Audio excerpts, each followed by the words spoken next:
5. It's Monday. It's lunchtime. And you are going to fill us in on your exciting morning. I am. And what else are we talking about today? Have we quite decided, or are we just going to see Well, what comes I up? mean, I think some interesting things will come from what you tell Yeah. us about the things Mm. that you, Marianne.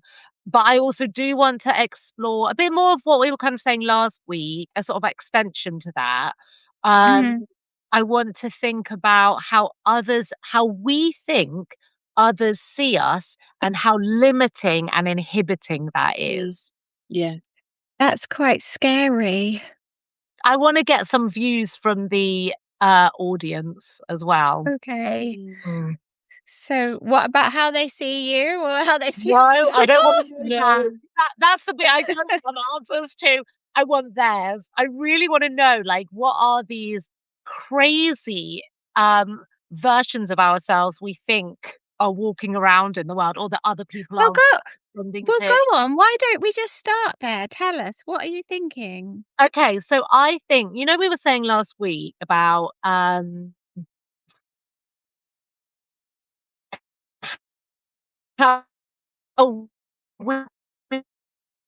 we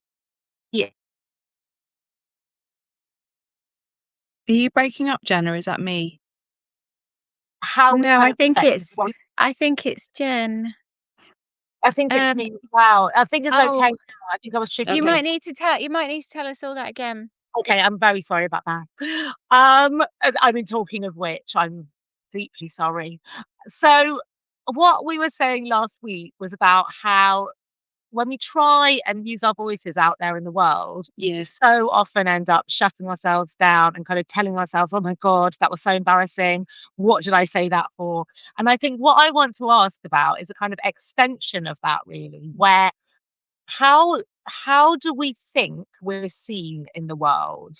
Like what because I think women especially, I'm sure men will relate to some extent, but I think women especially, there are about 3 tropes available to us in Ah, terms Mhm. of like how we're seen. And I would say it's kind of the witch, the mad woman, um, the maybe the village idiot to some extent, and the whore. ah, And the whore. Mm. The whore. That is, definitely The up there. witch. Sorry, there was the witch The mad slash woman. mad woman. Yeah, because witch is kind of old crone as well, Yeah, yeah, yeah.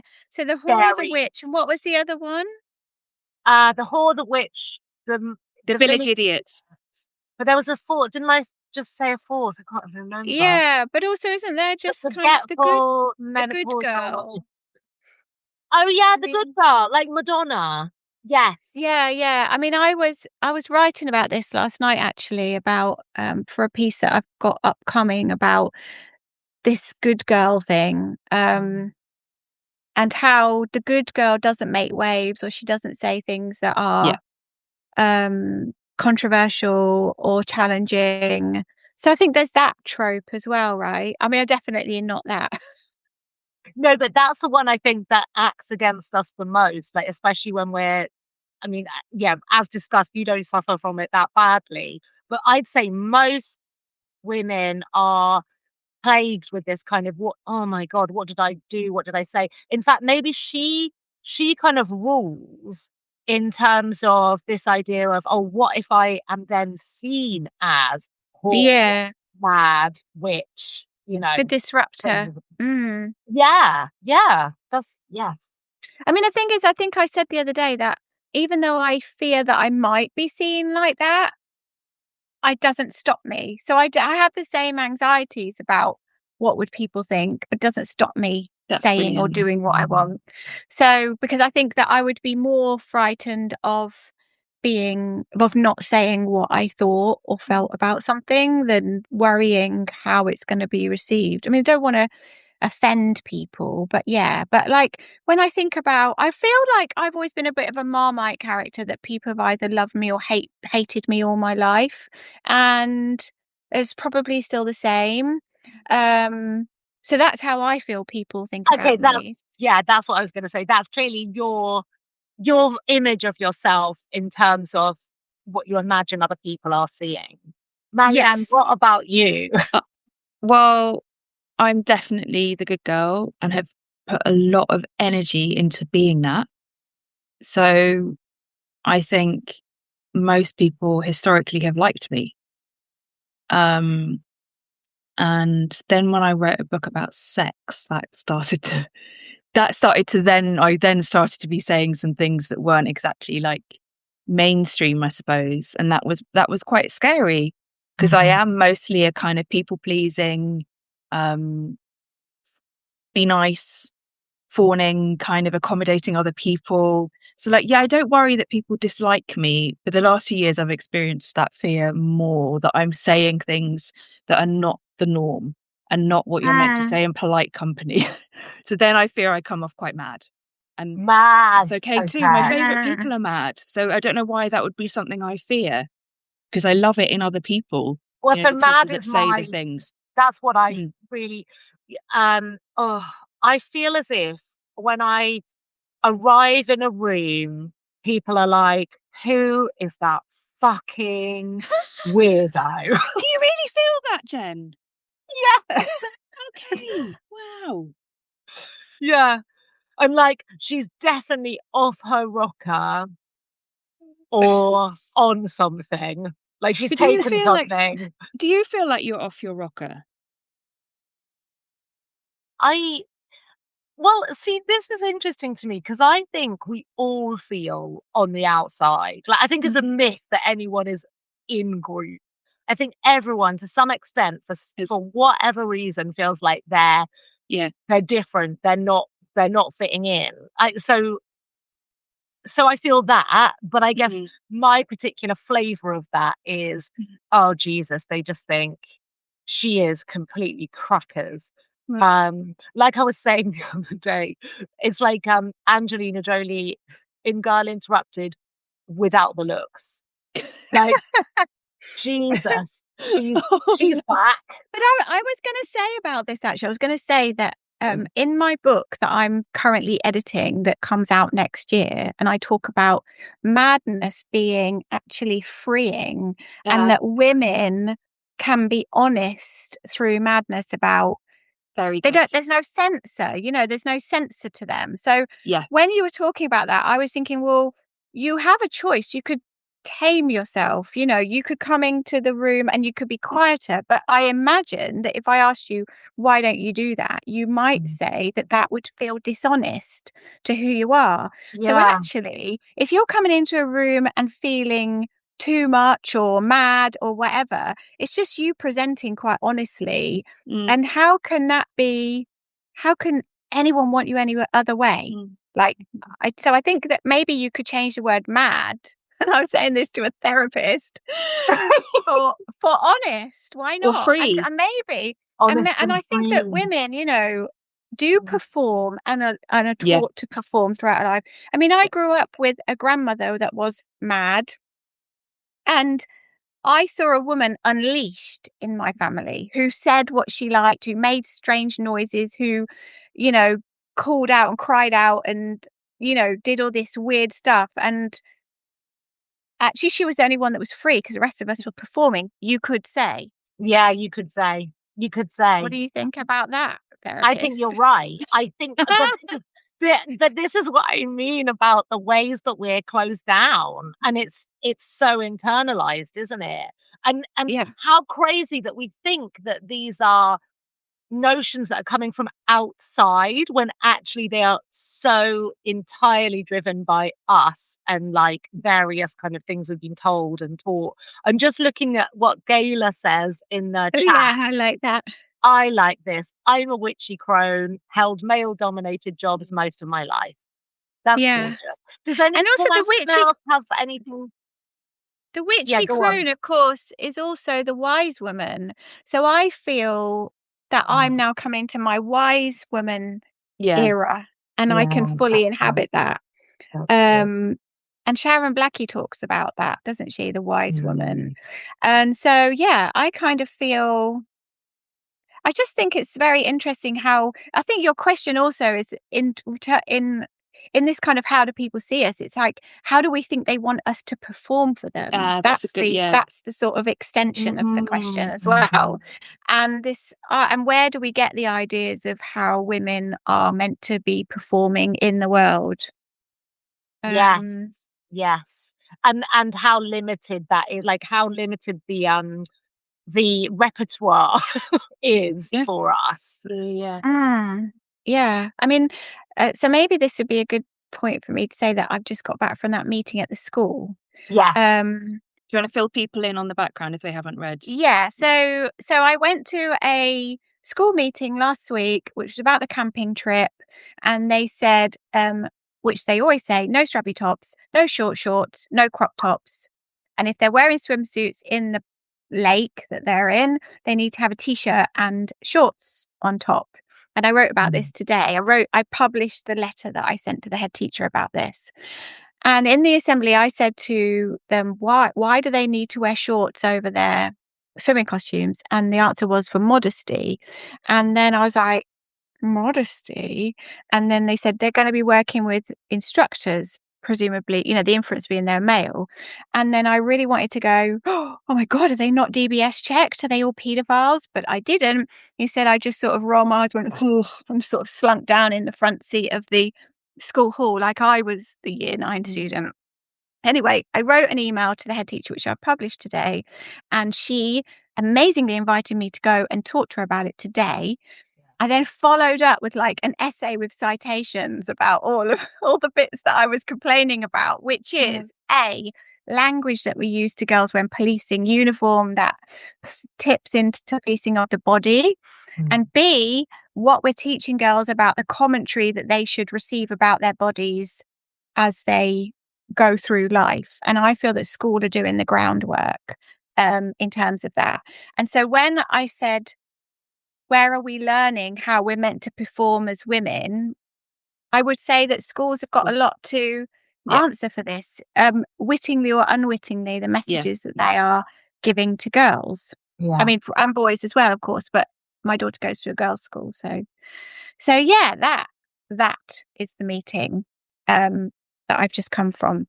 And how did you feel it went? Well, she agreed with me. The head teacher agreed with me about she wouldn't change. So I presented to her. I told her about this report called "Roll Down Your Skirt," which was done by Rape Crisis in Tyneside and Northumberland. And it was all about how commentary about girls' bodies was often sexualized, internalized rape culture, and then how that made the girls feel.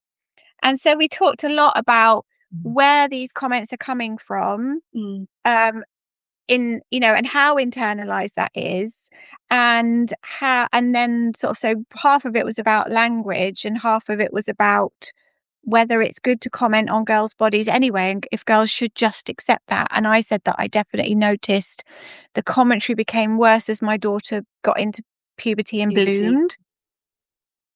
Yeah. So sad. And we all did it right at school. We all rolled our skirts and we all adapted our uniform. And, she was saying we don't want modifications of uniform and, we're not moving on that and things like that. But her question was, how do we police uniform without tipping into commentary on body? And that was the point of my email, really, that it is tipping into it. And she was saying what a fine line it is for them to tread. So I don't know if you have any thoughts about that from your recollections of school days. Firstly, can I just ask more about that, about what got said in the meeting? Like, what was it? Like was it a group of teachers, or was it just? No, it was just me and the head. She's having a working lunch tomorrow with her senior leadership team, and they're going to discuss this. So she was interested I suppose she was saying to me, I hear you. It's an ongoing problem. I've arranged this lunch with my staff so we can discuss it. So that was really all I wanted from it. She was like, I'm not changing the PE policy. So I'd presented, for example, this study that said that girls doing PE, when they felt comfortable, they performed better, their confidence was better, they learned more. But she seemed to think that the uniform was that they didn't have to wear those silly short skirts. But my daughter receives infringements for not wearing it and wearing leggings instead. So that isn't the policy. And she agreed with me, like, why are the girls being told to cover themselves in costumes? If it's for a reason like they might get injury, then we need to communicate that. I think she found it horrifying that somebody had said it was for modesty. And she Yeah. said, for example, that when her daughter was in year 3 in infants, juniors, she'd been told she couldn't do cartwheels anymore because the boys would see her knickers. And her first instinct was to buy cycling shorts. And then she thought, wait, what am I doing? And I think that's the thing that often we, as women, move through the world, and I'm sure men too, making these adaptations because we've had this idea of what it is to be a woman, or this internalized rape culture, that we're looking at children through how the most malign male would look at a child, which is that's like, true. That's it isn't true. so healthy to go through life. Yeah, we've got this thing where we need to protect them and ready them for the world, but to view it from that most malign lens is not very nice. It's a really good point. So yeah, I don't know if anyone else has any thoughts in the comments or what you guys think about this. I mean, it seems like people might think, and again, I'm thinking, people might think, here she goes again, banging on about something. We all had to wear a uniform. Why shouldn't your daughter, why should she get away with rolling a skirt or whatever? But what I'm saying is that it's this small, what seems to be a trivial thing is actually contributing to a bigger conversation. Yeah. But I found sorry, go, Jen. Well, I was just thinking about this point that you make here about that is the most malign gaze that we're apparently sort of filtering our opinions through, which is so perverse, isn't it? And what was I thinking about? I was thinking about how, like, the difference between how they kind of treat. So my youngest is at a mixed boys and girls, comp, and I don't know whether this is quite universal now. This really draconian policing in general of girls' uniforms. That wasn't really the case when I was at school. I mean, I know, Marianne, you went to a girls' school, didn't you? And so maybe it was a bit different, long kilts and the like, I don't know. But it sort of, it left the conversation a bit. Like, people were wearing all sorts of stuff at school that was possibly, I don't know, like, pretty racy, actually, like, looking back. But there wasn't really much talk of it. But now I don't know, it feels like we've entered some kind of, in the last 5 or 10 years, like a kind of clamp down on what is decent, modest, appropriate. In a bid to maybe sexualize, like dial down the kind of sexuality in the classroom or whatever it is. It feels as if there's some sort of gratification at play in making sure that girls are all conforming to this. And I don't see it applied to the boys in the same way. I just don't. Yeah. And I've got a boy. Yeah. What do you think, Marianne? Well, because that's what we were saying because the school uniform, and I don't have children, so it's not something I've given a lot of thought to. School uniform. But what I found strange in for your daughter is this idea that you're going swimming and then a shorts and a top have to be worn on top of that. A swimsuit is to go swimming in. Yeah. That's already your clothes. And then they would not be doing that to the boys. The boys would have trunks on and they'd be diving in. It's I guess, I don't know, it's such a strange thing. I guess the intention is to protect girls, but then are you by implication saying that any male that looks at a girl's body is potentially a predator, and then they have to take responsibility for that? There's what are you saying? What are we? And maybe, I mean, I guess through Giselle Pellico and different things, maybe I am starting to think, fuck, maybe there are way more predators than I'd understood. I don't know. But I hate the idea that is what girls are getting from quite a young age, this message of I mean, there's this thing called responsibilization, which I thought was a made-up word and had to double check. But it is making the individual responsible for a more Yeah. systemic problem. And that's Wow. kind of what we're doing, or Yeah. Totally. what we're doing when we're policing girls. And also, I remember, and also, when young people, not just girls, are bombarded with images of, they need this and they need this. And, we are too. One of the reasons I left Instagram was that every time I went on there, I was being shown some usually Victoria Beckham product that I needed that would change my life and my face, And it's just like, stop selling stuff to me and stop making me feel like I'm in lack all of the time. Very good. Yeah, that's exactly right. And so when you would hope that school, especially a girls' school, where you're worried about the boys, would be a respite from all that, and they could just go and learn. Yeah. And yet they're walking in. I mean, I remember the teacher. I mean, she has had a dialogue with me over the years, and I remember her saying to me a year or so ago, like, "Come to the school gates one morning and watch how we police the girls and see what we see." And I What was do just they like, see? Yeah, exactly. I was just like, no, thanks. I've got But also, a job. what is so wrong with how they're showing up to school? I just don't. I mean, adapting their uniforms, I guess, and they So, like, want them. hoinking their skirts up, they're saying. Okay. They said that looks ugly, and it's not about the sexualization of anything. It's about the fact that it just looks ugly. But then I also think, well, you put them in a skirt. They don't wear skirts at any other point in their lives, except when they're going to parties and they have the tiniest little skirts on. But this you could have just Ugly. Yeah, They're showing their bodies and we're calling it ugly. I want to yeah. cry. What's Lisa saying? This is such a complex conversation. I come from no school uniform context and also from time place where children would be naked on the beach up until the age of 5 or longer, and no one thought it was a problem. Now I see toddlers with bras. Ooh, Yeah. really? Seeing toddlers with bras. Do you know, I remember going to a party, like a kids' party, when they were all probably about, maybe 5 or 6. And the someone at the party, I'm gonna be very, like, discreet. A child at the party, a boy child, was naked because he was just having a great time and really excited. And a couple of mums got really aerated by this, girl mums, and kind of talked about it as if he was some kind of sex pest. I mean, it was really fucked up. And anyway, that just came to mind when I saw that, what Lisa said. Yeah, it's interesting what we project onto children, because, one of my suggestions to the head teacher, which, I was saying, could you not have a year group and ask them to police themselves and, in their uniform in terms of these modifications?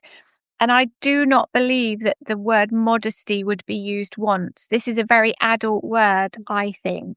Yeah. And the girls And a might very say moral word, very, like, religious, yeah, pseudo-religious word.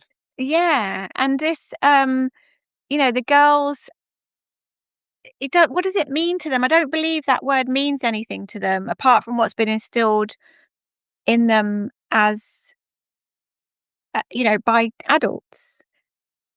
So yeah, that was my conversation with her. And and I'm really pleased that she took the time to talk to me. And I'd be love to be a fly on the wall in their meeting tomorrow.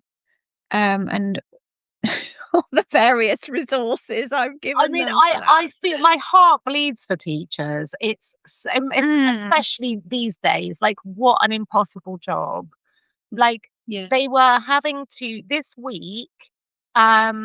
So again, this is high school. They were having to deliver the first toxic masculinity PSHE lesson that I've heard of happening, because there was this rollout, the kind of Jess Phillips initiative. No, so I don't know about this.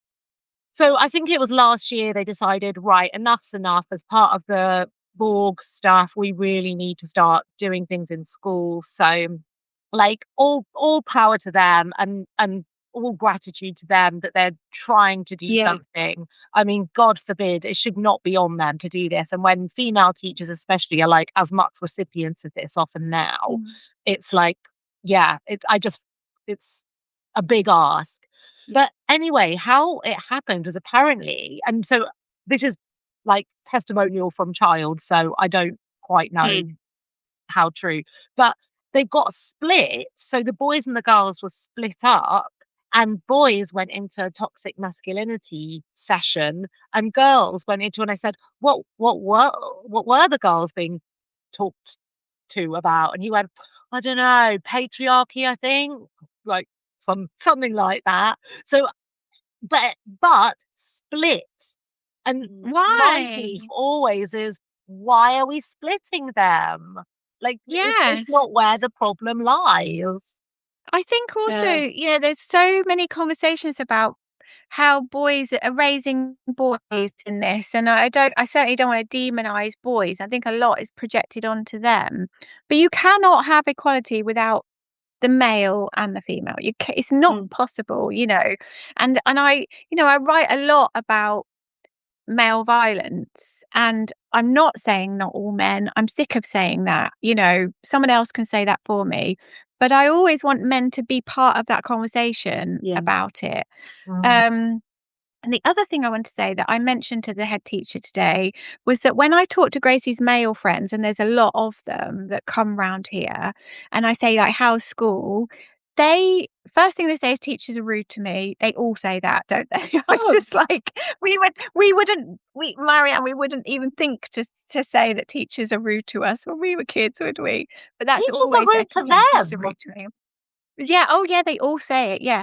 But the other thing that the boys say is that they don't feel that the pastoral care is there for them in their schools in the same way as it is girls. So they might have one well-being teacher that supports the whole entire boys' school, which is like 1,200 kids, whereas the girls have like a whole team. And the head teacher said, yeah, that's probably right, And so why on earth in 2026 are we not supporting boys? Because, later on, there's all these campaigns about male suicide and things like that, and boys need to talk. But why are we not supporting young boys? And they notice, they sit round my dining table and tell me that they don't, and they're being told, leave your problems at home, you're at school now. And obviously, Oh, we really? know that I think men are very good at compartmentalizing, like Too in good. life generally. Yeah. So then you think, well, too good to their detriment, and ours perhaps. Exactly. But now I see, all right, that's where it's coming from, because those gendered messages that they're receiving are, leave your problems at home, you're at school now, don't worry about that, that's going on, which could be horrific. Yeah. And they were saying they Really don't have sad. anyone to talk to, and that if they want to talk, they talk to their friends, or their sister or something like that. Yeah. And that I find very But upsetting. not to each other. That's the other thing, isn't it? The culture still is not that boys will talk to each other about this stuff. They find a woman. Yeah, they did say that they do talk, their best friend or whatever. So that's good at least. But I hope yeah, that's I just true. Lisa said something. I am, however, also guilty of judging girls at the age of 14 or 15 wearing full makeup, very sexy clothing, and taking selfies that imitate celebrity selfies. I mean, the sexy clothing thing, I just think that I don't think my daughter dresses to be sexy. I just think this is the fashion, and so she wants to wear it. And I think that thinking that they're sexy is another projection, on an adult projection onto the kids. Okay. I don't know if you guys agree. Interesting.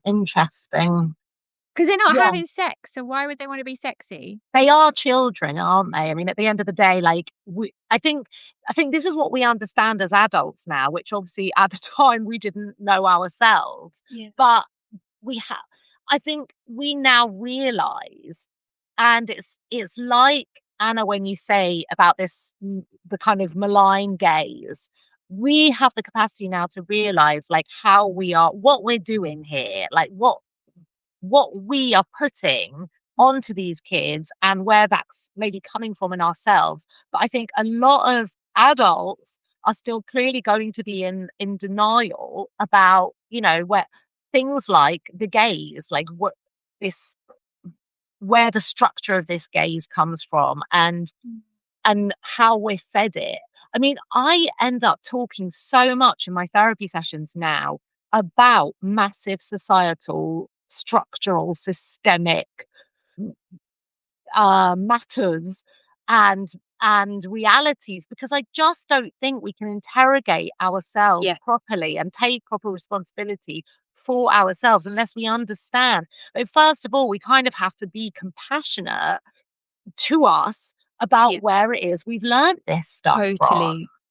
Totally. So like my whole career has been examining myself and all of my last 20 years of writing, examining myself and all these flaws and insecurities that I perceived as like fuck ups in myself. And ultimately you get to the point, Jen, exactly like you said, it is all society stuff. It is all things that were pumped into my little brain and I had no idea it was happening, about what a girl should be, what a girl should look like, how a girl should talk, what boys are, like all of it. And it was so young and it wasn't conscious. And then we go into a world that, keeps pounding us. Like you were saying, the Victoria eyeliner, Beckham eyeliner, 50 quid that will change your life, until a month later when a new one's being sold to you. And then you've got your lips to think about. And then should you get your eyebrows? I mean, it's relentless, isn't it? It's so endless. I think like the personal is always attached to this massive tapestry that we're in, that just, I don't know if it's midlife, but it just increasingly just seems so fucked up to me. I look at it and think, how did we make this mess? I don't know. How did we take this world and make it so complicated and so unkind to each other is what we do. We're so unkind. And ourselves as well in the process of all of it. Yeah, because even if we see it and we name it like we're doing here, we're still complicit in it. We started this conversation 30 minutes ago by asking how other people, what we think other people, how they see us. So we're still worried about, how we are coming across to people, even when we say, we recognize where these messages are coming from. We're still in hostage kind of in it. In this kind of spider web. But that's why I think it's so important that we talk about it and we say all the things that do, take us hostage, like these nuts ideas about how we're seen and the very limited, very partial options that are available to us as women in terms of how we navigate the world. And even if people aren't actually seeing us like that, it doesn't matter, because if that's how we see ourselves, it's already done its job. But then, because then it's like a panopticon, isn't it? Like we're already like self-policing. I mean, the teachers are worried about the girls' skirts, but the girls have already put cycling shorts on under their skirts. So they're already doing the work.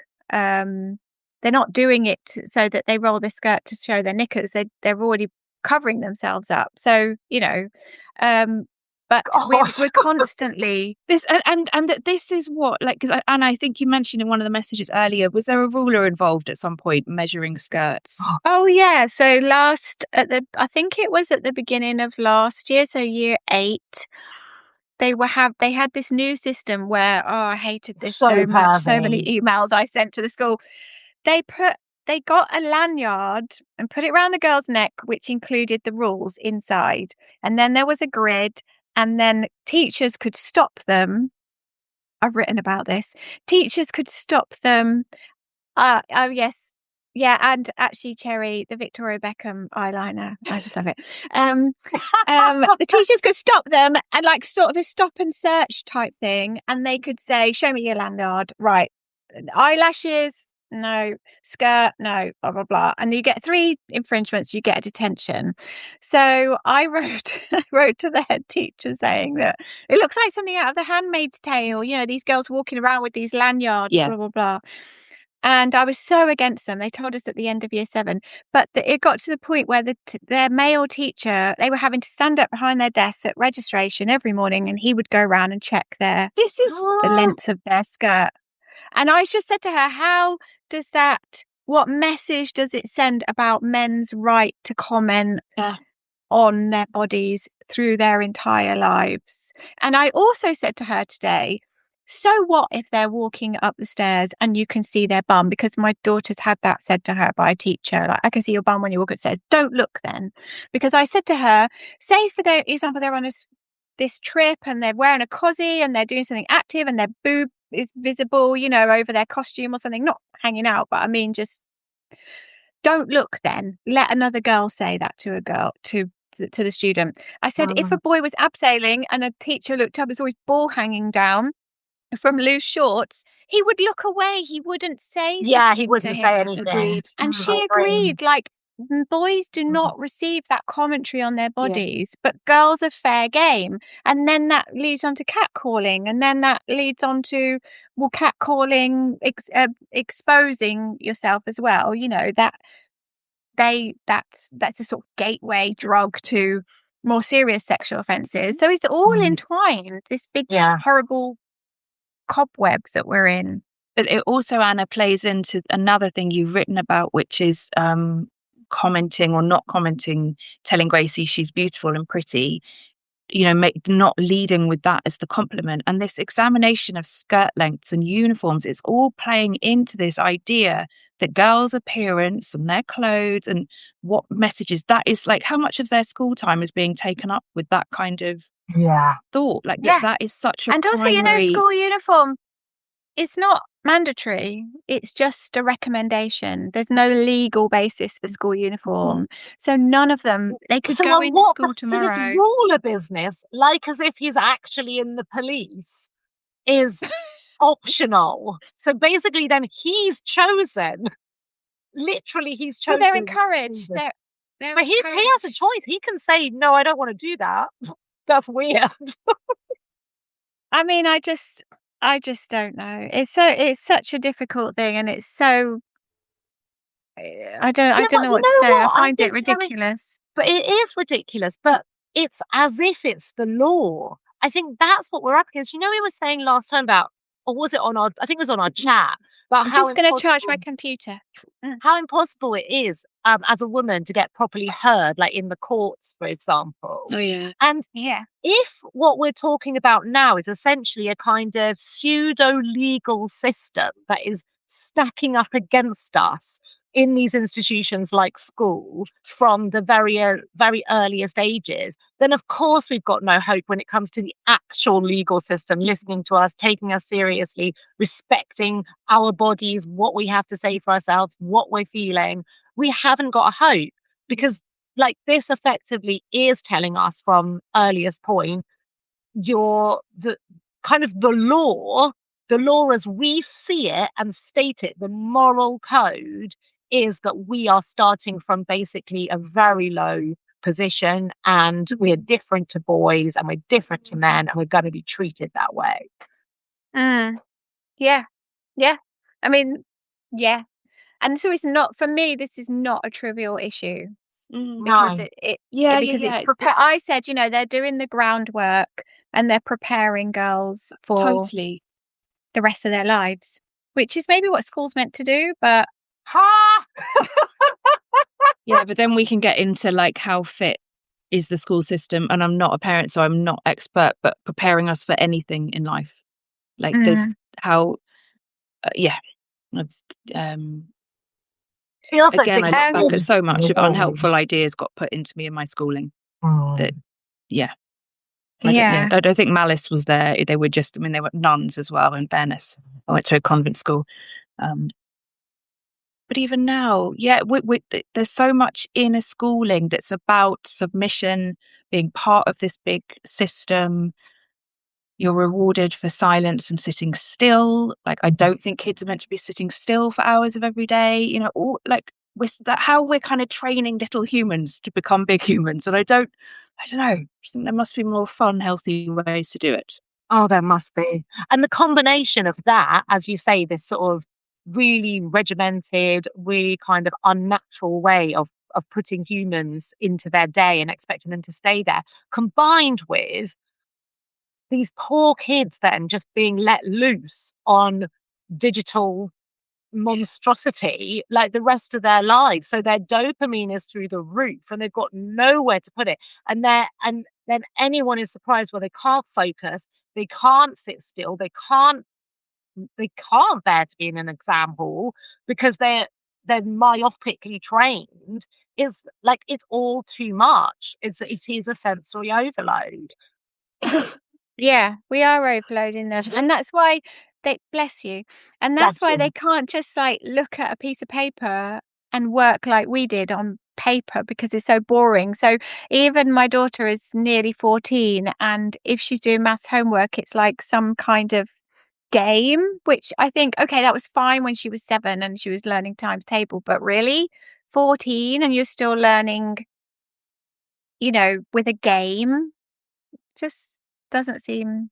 But again, it's this like you've got to stimulate them to get them interested in learning. They can't, their brains don't work properly unless they are literally kind of online. And don't get me started because I'll get cancelled. I know. I'll end up saying something regrettable. I know, I nearly said it myself.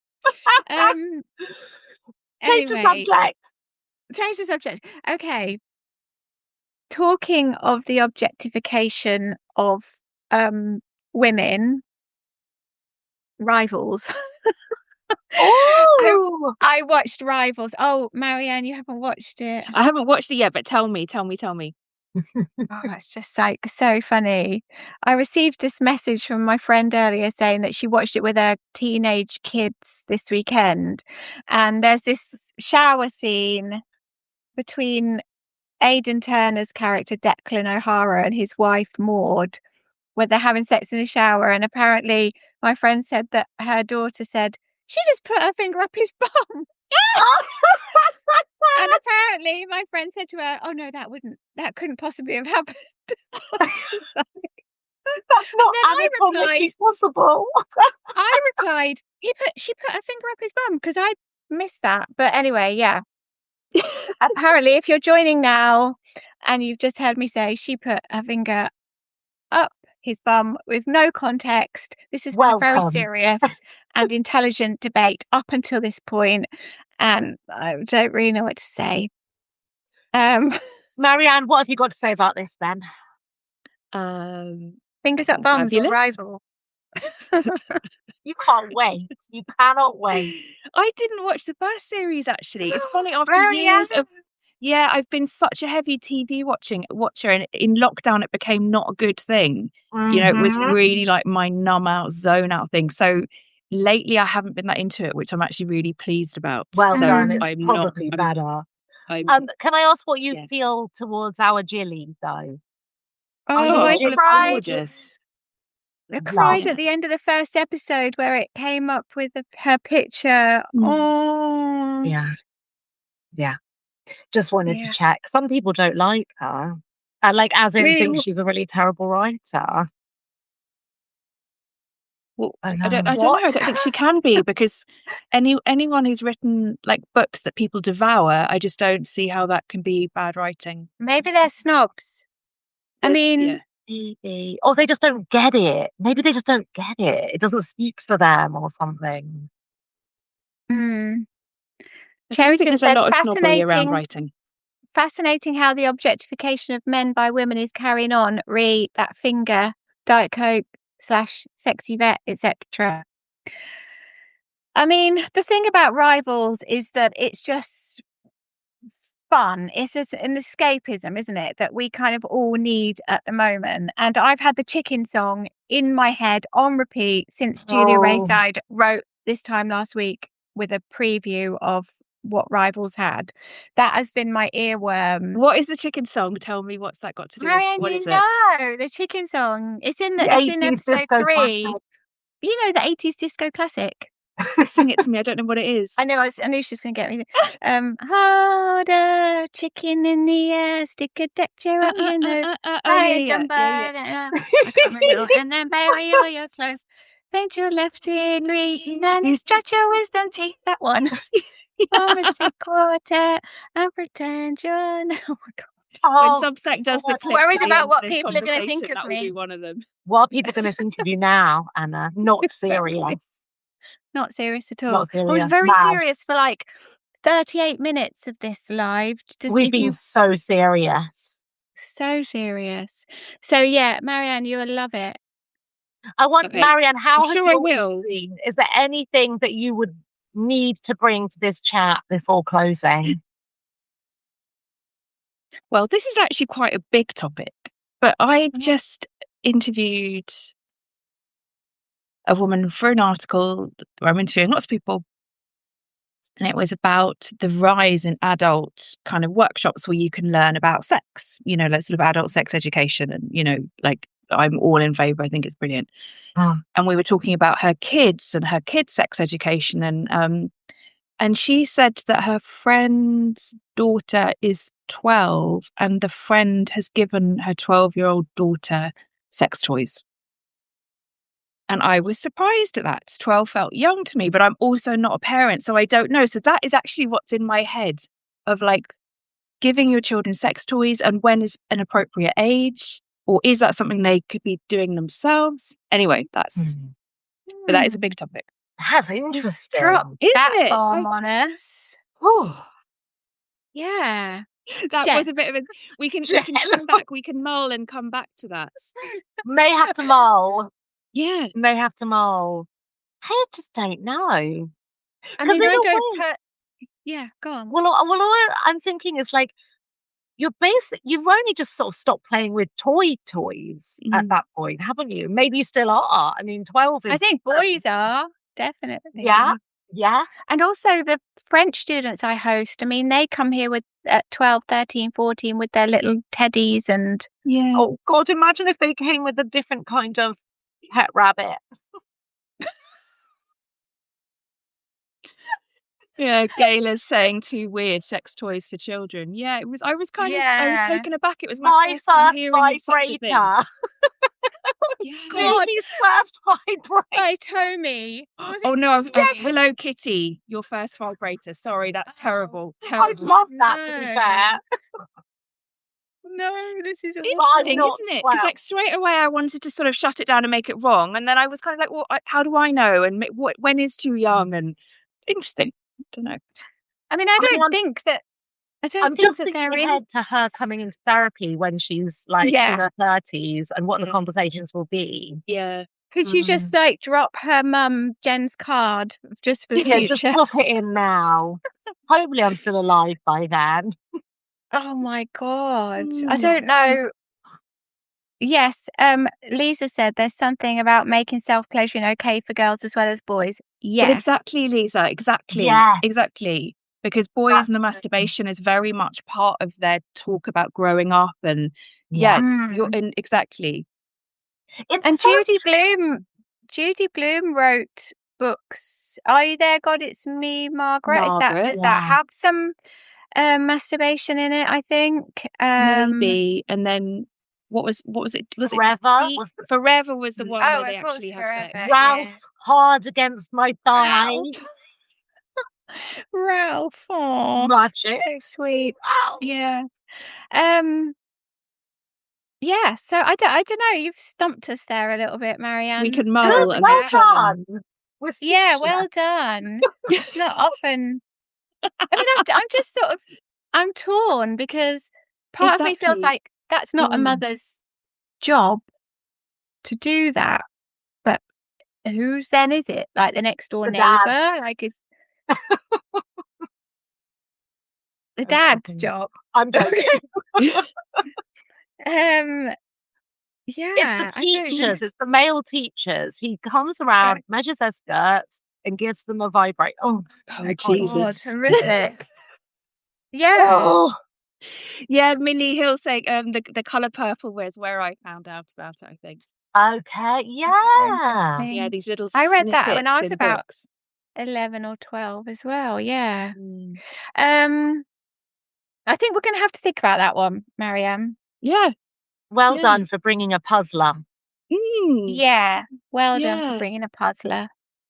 Yeah. Because it sounds bad, doesn't it? Sex toys for children, but then I think that girls there isn't a conversation around female pleasure and sex And so, and that needs to be a conversation, but at what age? I would not be having that conversation with my daughter at 12. And are props required at 12? Toys? Yeah. Might be quite confusing, I think. Yeah. Maybe it depends on the daughter, because I guess we're mature at different ages. Someone at 12 can still be very, very young, and then someone at 12 can be more. But they can also appear to be much older and more capable than they actually of having. are. Yeah. And this comes back to this point about the us projecting, doesn't it? Or adults in general projecting, is that I think we have to stay so mindful of that. Like, as in I'd say almost like theme of this entire conversation is stay mindful about what you're bringing, and also what you're kind of imagining other people are bringing back. Like, I guess this is where clear communication has to be key, because it's how can I, with the best words available to me, try to help you understand what is going on in my experience and help you to do the same thing back. Like, let's not assume, let's not kind of write ourselves off because we think, oh, you must be thinking this about me, or write the other person off because we imagine what it is that they're thinking and feeling. It's sort of, having and it's all life's work, isn't it? We always we have to be so, we can't ever stop, like, with that very conscious effort. Yeah, Sherry's here. Great conundrum. How do kids learn about masturbating? It's a good question. It's a big question. There are huge preparations made for women to give their bodies up to men's pleasure, exactly, but not their own. Surely 12 is the moment for major self-exploration. Surely we should return to the idea that having sex with another means having a very special and unique relationship. Brackets, I'm very old. But yeah, maybe 12 is a good point. So I think I've mentioned this before, because I keep coming back to this, how I think it's in Holland the sex education starts 4 to 5, but it's not the physical nuts and bolts yet. It's education about relationships and friendships and your body and how you're allowed to say no and yes, and then it evolves to some friends might make you feel fuzzy inside, and they're different kinds of friends. So by the time sex and pleasure and it is taught in those terms, I think, as well as STDs and pregnancy, but there's also the pleasure aspect, which we don't have in our education, or I didn't have anyway. By the time that's been introduced, they've already got a very wholesome, it seems, idea of sex within the context of loving, respectful connections. And so Holland has I think the lowest rate of teenage pregnancy, and also the highest rate of positive first experiences. Really? So it's very, in my friend's generation, most people's first experiences were not positive. I have, some friends whose first experiences were really, in hindsight, not okay. That was the time I was in. And so for them to have, those kids to have their relationships or their first sexual experiences, usually to be with a partner and for it to be positive, is such a gorgeous way to set them up for life, isn't it? Oh, it's brilliant. Yeah. I do. Yeah, I agree with that. And great speech, Marianne. Yeah, that was maybe awesome. that would make one of those clips out of that, and it can go around and around. Think about how different my life might have been if I'd have been brought up hearing about love and sex and bodies and relationships in that kind of a way. I went to Irish Catholic school where it was like, don't get pregnant, and if you got pregnant from being raped, you had to keep the baby because that's what God wanted. Like, that was our intro. There was nothing to do with love. There was nothing to do, like, if it's fun, it was wrong, basically. Wow. It's such a shame. It took me so long to undo all that. Yeah. So in a way, that's why I didn't want to, like, diss the 12-year-old getting a sex toy, because if you're discovering, like, Jerry said, if you're discovering, like, that joy of your own body, that's wonderful. But a bit of an old-fashioned part of me still kind of gets a bit shocked, and also then worries about sexualizing children younger than they need to be as well. Like, there's a balance, isn't there? Yeah, imposing something. It's interesting what you were saying about did you say in the Netherlands the sex education starts at 4 or 5? Like Yeah, and I might age be getting equivalent. that wrong. That's my memory of it, but it's a very gentle, and it's all within Mm, I guess communication and relationships and yeah. friendships. So that's how sex comes in as part of that curriculum. How we are with each other, which totally I makes sense. remember Yeah, it I does. remember when my It daughter does was make about sense. 3 or 4, and she came home from school and said, "Oh, so and so's mummy had a magic bean put into her, and now she's having a baby." And I was like, "Oh no, no, no, no! We need to Okay. do something about this." So I got her this book called "Mummy Laid an Egg," and it's a book where the kids want to know how babies are made, and the parents come up with all these fantastical ideas, like you squeeze them out of a toothpaste thing, and you go to the garden and find them in the cabbage patch and things like that, and then the kids go, "No, it's nothing like this," and then they educate the parents, Oh, and they say, the men have a pipe and girls have a hole, and then the pipe goes in the hole, and then the seeds come out, and it starts the great egg race or something, race to the egg. So I was like, "You got that?" She was like, "Yeah." And I went, "Okay, done, fine." And then it was about a year or so later, she was getting ready for school one day, and I was like, "Brush your teeth, come on, I have a wee, come on, we got to leave, got to leave."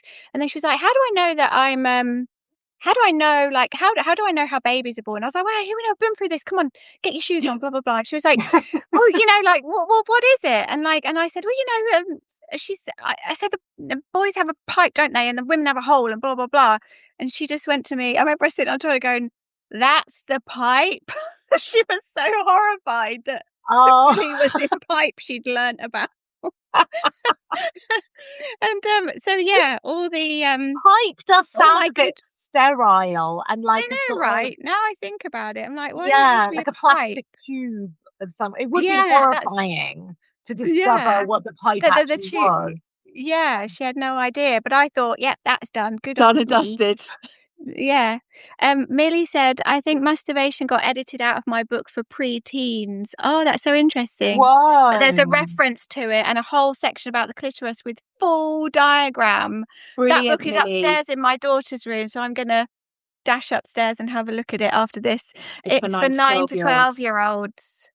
Mm. That would have been better than the pipe on How interesting reflection. that they edited out that section when 9 to 12 is when kids are reading Judy Blume and Yeah, she's talking about yeah. it. That's true. That's Yeah. why Judy We've was so ahead of her time. quite. Mm. We've been chatting for like an hour now. Yeah, Gorgeous. it's been It's been such a wonderful. fruitful conversation. So fruitful, so wide ranging. Yeah, and no food involved. No food. No I food will this just say time. on that point about relationships, like healthy relationships and where they Mhm. start. I really advise like younger patients, especially those who are like on the dating scene and Yeah. the apps, to just ditch ideas about kind of traditional romance and what we're after and just find a friend. Just find your best friend because Mhm. that's how a healthy relationship is really built. Like if Mhm. you are properly attracted to that person in all the right ways, Yeah. then you don't need to worry about the rest. Just like, Mm. trust and be able to lean on and rely on, and that's your Yeah. person. Yeah. I think that's lovely, Jen. However, What about the pipe? what about the pipe and the hole? Mm, the P and the B. Shall we talk about that next time? Yeah, But okay. that whole thing of where attraction is good, and because I've also learned over the last few years that to really be open to attraction from places that don't necessarily come from the tall hot thing that you think it should, because I think that's Yeah, also going on a lot in younger years, and online dating is I want a tall guy in finance or whatever, like these ideas of what we exactly. should want, and actually our real selves need someone who's kind to us, and we can discuss. Interesting. We can So discuss. true. Right. Let's discuss. Okay. Well, thank you so Okay. much, girls. I'm off to have some lunch. Enjoy your lunch. Loads of love, everyone. Bye. Bye. Bye.